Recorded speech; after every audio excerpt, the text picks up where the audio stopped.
comissão especial da Câmara que analisa medidas contra a corrupção ouve a opinião de auditores e dos órgãos de controle. E esta edição destaca também: pais que não comparecem a reuniões escolares podem perder o benefício do Bolsa Família. É o que prevê um projeto aprovado em comissão da Câmara. 1 em cada 2 óculos vendidos hoje no país pode ser falsificado. Deputados propõem soluções para o problema.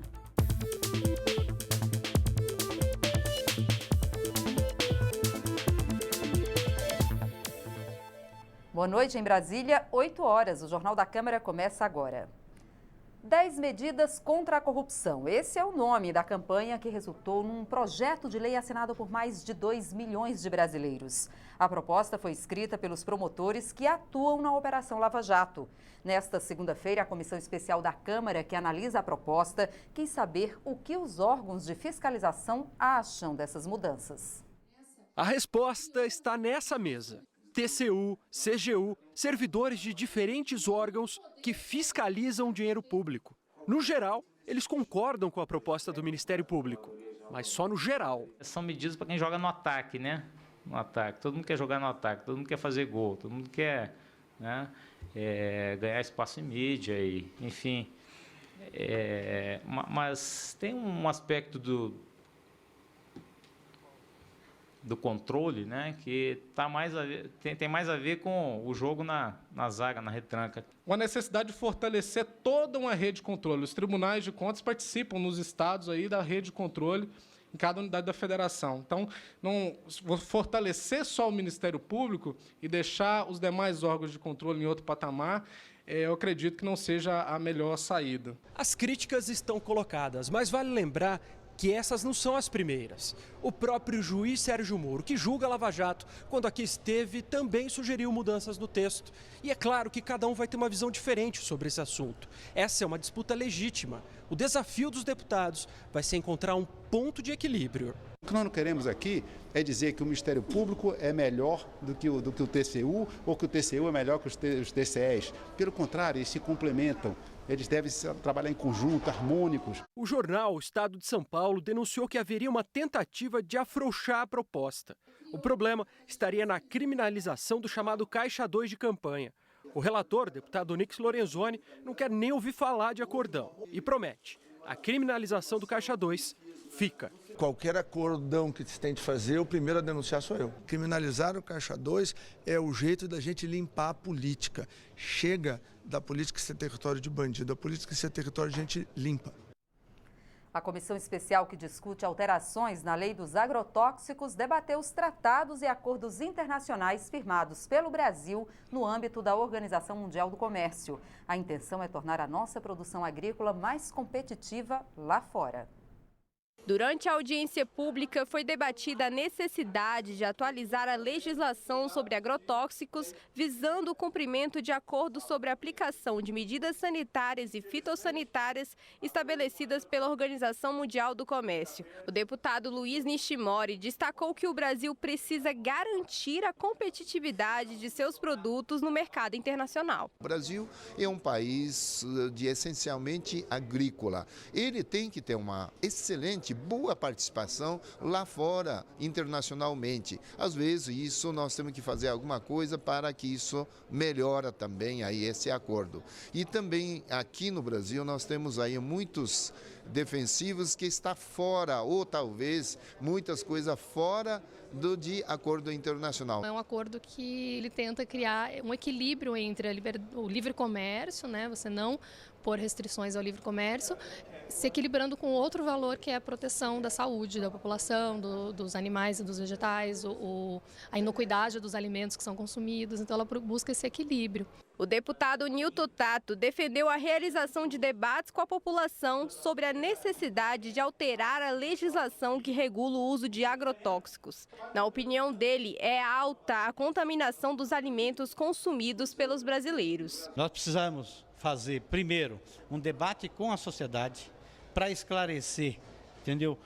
o quanto que está sendo utilizado de agroquímico na agricultura brasileira, o quanto de veneno que cada um está consumindo, atualizar a legislação, mas no sentido de garantir que nós tenhamos uma agricultura e um produto agrícola com qualidade, de sadio, né, que interessa tanto para a sociedade brasileira como também para aqueles que importam alimento aqui do Brasil. O Brasil é o maior exportador para a União Europeia. O país que mais exporta para a União Europeia. A União Europeia é super exigente em controle de agrotóxicos. Nós praticamente não temos pouquíssimas não conformidades em agrotóxicos de produtos brasileiros exportados para a União Europeia. E o nosso controle de resíduos, o Programa Nacional de Controle de Resíduos e Contaminantes, também é um programa aplicado com base científica, verifica que nós temos muito poucas não conformidades. A Comissão de Seguridade Social e Família aprovou uma proposta que torna a participação dos pais em reuniões escolares pré-requisito para o recebimento do Bolsa Família. O responsável que não comparecer às reuniões de pais e mestres poderá perder o benefício. A proposta havia sido rejeitada pela Comissão de Educação. Para receber o Bolsa Família, é exigido que os pais mantenham os filhos na escola. Se a família tiver uma criança sem estudar, o benefício é cancelado.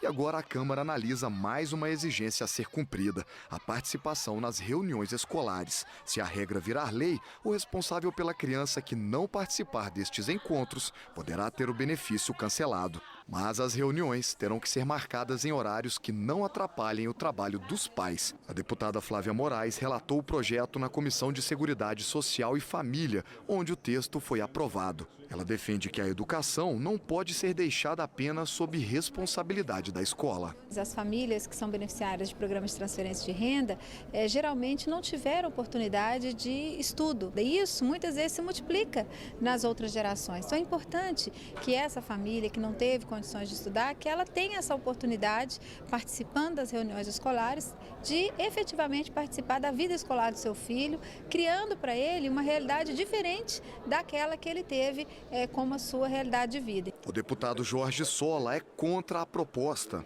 Ele defende que a participação dos pais seja estimulada com campanhas educativas e argumenta que, na ausência dos pais em reuniões escolares, a perda do benefício seria uma sanção exagerada. Imagine o trabalhador da construção civil, imagine quem trabalha como vigilante, muitas vezes em turnos noturnos. Isso é criar uma limitação, isso tem como efeito colateral criar dificuldades e até a perda do acesso ao Bolsa Família para aquelas famílias que mais dificuldade têm em função de sua vida cotidiana, de seu trabalho. O texto já passou pelas comissões de Educação e de Seguridade Social e Família. Agora terá que ser analisada pelas comissões de Finanças e Tributação e Constituição e Justiça. Na Comissão de Educação, a matéria foi rejeitada. Já na Comissão de Seguridade Social e Família, o texto foi aprovado. Em caso de divergências como esta, o plenário da Câmara passa a ter que também analisar a matéria. E foi aprovado na Comissão de Defesa do Consumidor um projeto de lei que proíbe lugares como hotéis e restaurantes de impedir a presença de crianças e adolescentes. Reunir a família é um dos atrativos que leva muita gente a estabelecimentos de lazer, como os restaurantes. Mas já chegou ao país a tendência de locais que não aceitam crianças e adolescentes, mesmo acompanhados de adultos. A alegação é manter o sossego dos demais consumidores. Agora foi aprovada na Comissão de Defesa do Consumidor uma proposta que proíbe a criação de obstáculos para menores acompanhados de adultos, a não ser que haja classificação por faixa etária estabelecida em lei. O projeto prevê multa ou detenção de até 6 meses para quem desobedecer às novas regras.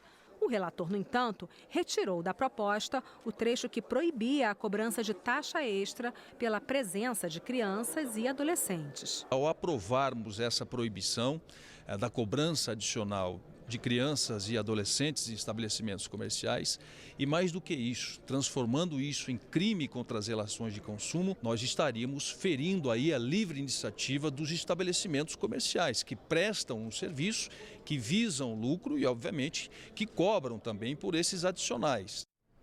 A proposta está sendo analisada pela Comissão de Desenvolvimento Econômico, depois segue para a Comissão de Constituição e Justiça. E você vai ver depois do intervalo. Comissão da Câmara aprova a proposta que obriga cartórios a informar CPF ou CNPJ de inadimplentes nas certidões de dívida ativa. E você vai ver também. 1 em cada 2 óculos vendidos hoje no país pode ser falsificado. Deputados propõem soluções para o problema. A gente volta já.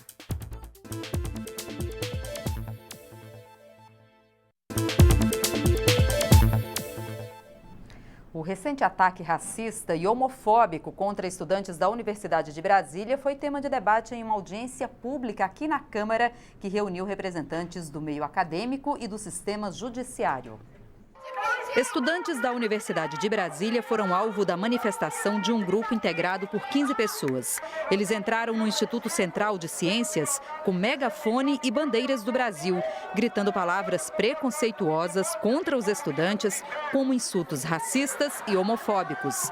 A deputada Érica Cocai, que solicitou a realização da audiência pública, afirmou que se a segurança da universidade não tivesse reagido, os ataques poderiam ter sido mais violentos. Além das marcas no corpo, o nível de ofensa, o nível de desqualificação, o nível de ódio, essas pessoas, se não fossem a intervenção de profissionais de segurança da universidade, né, elas teriam chegado ao extremo de mostrar, como foi dito na organização que eles fizeram deste ato, de chegar à morte física. Representantes dos estudantes e da comunidade negra também manifestaram preocupação com a crescente violência na sociedade. O fascismo ele vem mostrando mais a cara, mas a gente sabe que os conservadores da sociedade sempre estiveram aí e a gente vê também poucas políticas para mudar essa consciência, essa cultura da universidade e a cultura da sociedade. Nem dentro da universidade minhas filhas têm sossego, nem dentro da universidade, nem dentro das escolas elas estão protegidas. Essa casa precisa saber disso. E o que ameaça os nossos filhos e nossas filhas não é discutir orientação e identidade de gênero. Não é isso que ameaça nossos filhos. O que ameaça nossos filhos é a violência mesmo, física. Além da violência simbólica do racismo e do machismo, a violência física. 1 em cada 2 óculos vendidos hoje no país pode ser falsificado. Entre proteger o bolso e proteger os olhos, muita gente fica com a primeira opção. Mas um projeto aprovado na Comissão de Desenvolvimento Econômico da Câmara sugere uma solução para combater esse tipo de pirataria. Óculos, armação, lente de contato, tudo pode ser falsificado. A Receita apreendeu 90 milhões deles entre 2006 e 2014. Outro tanto foi parar no rosto dos consumidores, que perderam a chance de passar por um médico e ainda correm o sério risco de ter a visão prejudicada. Mas e se o próprio consumidor fosse convidado a cobrar qualidade? A proposta foi aprovada na Comissão de Desenvolvimento Econômico da Câmara. Ela é simples. O fabricante é obrigado a apontar as características do produto e a garantir a qualidade. Nossa grande preocupação é que lentes de contatos e a própria lente do óculos, ela não é perceptível algum prejuízo no momento. A gente percebe o prejuízo numa visão de má qualidade do seu produto daqui 5, 10 anos. Isso traz uma segurança para o consumidor e principalmente para o usuário desse recurso aí para melhorar a sua visão. A questão é, se o produto não atender ao padrão garantido, o consumidor poderá ir à justiça e processar o importador ou fabricante. O doutor Mauro Nisch queria que a lei fosse além disso e cobrasse também um padrão mínimo de qualidade. De todo modo, ele sugere, na dúvida, é melhor procurar um médico. Desconforto, às vezes náusea, mal-estar, dor de cabeça, que vai atrapalhar o desempenho de qualquer um, estudante até um trabalhador comum, né? Então, na confecção de óculos, é importante, sim, retornar ao oftalmologista, né? E o oftalmologista vai verificar as características, a qualidade dessa lente e vai pedir para que o óptico refaça muitas vezes, né? Se você ficou interessado, acompanhe a tramitação desse projeto pela nossa página na internet. Acesse câmara.leg.br e procure pelo projeto de lei número 4008 de 2015. Antes de seguir para o Senado, a proposta ainda precisa ser aprovada pelas comissões de Seguridade Social e de Constituição e Justiça da Câmara. A Comissão de Finanças e Tributação da Câmara aprovou uma proposta que obriga os cartórios a informar o CPF ou CNPJ dos inadimplentes nas certidões de dívida ativa. O objetivo é evitar que pessoas com o mesmo nome de quem está devendo na praça sejam prejudicadas.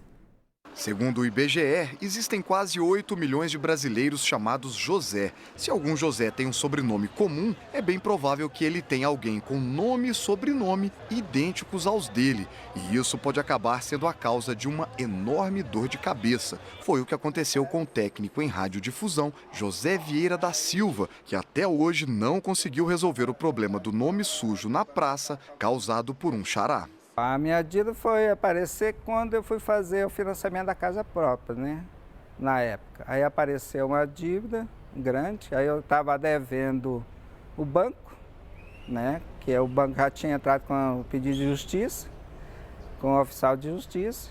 E quando dei entrada na justiça, aí apareceu mais coisa criminal, que era devendo uma compra de um avião de porte médio. E era sócio de uma frota de táxis também que devia financiamento de carros. Aí eu não posso comprar nada financiado, não consigo cartão de crédito. Para reduzir as confusões entre os homônimos, a Comissão de Finanças e Tributação aprovou um projeto que determina a inscrição do CPF junto com o nome do devedor no cadastro da dívida ativa dos governos federal, estaduais e municipais. A intenção é impedir que pessoas com nomes e sobrenomes idênticos sejam confundidas. No caso de empresas, o CNPJ é que deve constar. O deputado Mauro Pereira foi o relator da matéria e defendeu a aprovação. E o que estava acontecendo até então pessoas com homônimos, com nome parecido, no momento que era uma ação ou no Serasa ou no SPC, saiu somente o nome da pessoa. E o projeto do deputado Carlos Bezerra será necessário, a partir de agora, no momento que passar pela CCJ, terá que ter o nome e o CPF da pessoa. A proposta ainda precisa ser analisada pela Comissão de Constituição e Justiça, depois segue para o Senado.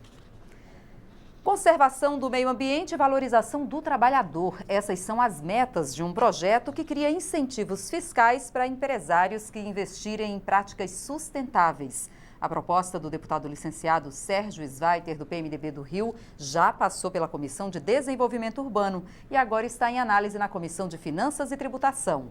O desafio do projeto é não gerar grande impacto no orçamento do país. São pequenos ingredientes salpicados na rotina do restaurante do chefe Diego Coppi, em Brasília. Não estamos falando de comida apenas, mas de práticas sustentáveis na condução da empresa. Reaproveitamento da água e muito cuidado no processo de preparo dos alimentos, para usar menos energia e acabar com o desperdício. A gente tem um projeto ecológico, hoje a gente tem um processo de reaproveitamento da água, tanto da máquina de lavar louça como de toda a água que é usada no restaurante, para fazer todo o reaproveitamento dela. A gente tem um reaproveitamento da luz e energia. A gente tem todo um reaproveitamento dos insumos, que a gente tenta fazer o máximo de reaproveitamento possível, usar o insumo em 100% ou na sua totalidade. Então eu deixo eles serem criativos junto comigo, a gente senta, faz reuniões e eu deixo eles testarem as receitas para tentar usar tudo em 100%. O chefe de cozinha é o tipo de empresário que pode passar a ter incentivos se um projeto em análise na Câmara virar lei. O projeto cria um programa chamado Empresa Consciente, que utiliza incentivos fiscais do imposto sobre a renda da pessoa jurídica para projetos de conservação do meio ambiente, redução da poluição e valorização do trabalhador. São amplas as possibilidades. A empresa vai poder deduzir do imposto devido tudo que gastar com projetos ecológicos, como, por exemplo, reflorestamento, uso social da água, contra erosões ou preservação da fauna. Também na área de arquitetura, como é o caso de construção de casas solares e de edifícios verdes. Para a redução da poluição ambiental com o uso de fontes de energia solar ou eólica, por exemplo, e em projetos de valorização do trabalhador, ao fazer convênios com clubes esportivos e academias ou instituições de educação para oferecer cursos de aperfeiçoamento. Aquilo que a União iria fazer ou a União, através de um dos entes da federação, o Estado ou município, a iniciativa privada pode fazer e terá a dedução daquilo que ele vier a investir. Isso é salutar. O deputado Edmilson Rodrigues, da Frente Parlamentar Ambientalista, também é a favor do projeto, mas diz que, no momento, a proposta deve enfrentar resistência no governo, que busca reduzir a política de benefícios fiscais e que, por isso, é importante que o texto não gere impactos no orçamento público. Não é fácil, porque ninguém quer pagar mais por uma boa causa, não é? Mas há setores que têm grandes benefícios e alta lucratividade, como o setor financeiro, quiçá ele possa assumir um pouco mais de responsabilidade com o desenvolvimento social, econômico e o equilíbrio ecológico do país. Esta edição termina agora. Para outras informações ou para rever nossas reportagens, é só acessar a nossa página na internet. O Jornal da Câmara volta amanhã. Até lá. Tchau.